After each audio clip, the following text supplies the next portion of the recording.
Riposeranno a Verziano, nel cimitero del paesino bresciano da dove proveniva, le ceneri di Giada Zanola, la mamma di 33 anni, lanciata dal cavalcavia della 4 a 2 passi dalla sua casa di via Prati a Vigonza, nella notte del 29 maggio scorso.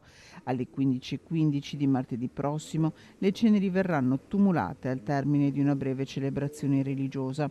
Ad annunciarlo la sorella di Giada, Federica, sempre presente con il fratello Daniel in questi giorni difficili accanto a papà Gino.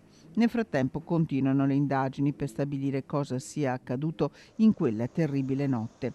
In carcere a Padova il compagno di Giada, Andrea Favero, accusato di omicidio volontario aggravato. Dopo l'autopsia, la procura resta in attesa dei risultati dell'esame tossicologico che stabiliranno se Giada fosse cosciente o meno al momento del lancio dai quasi 2 metri del parapetto del cavalcavia.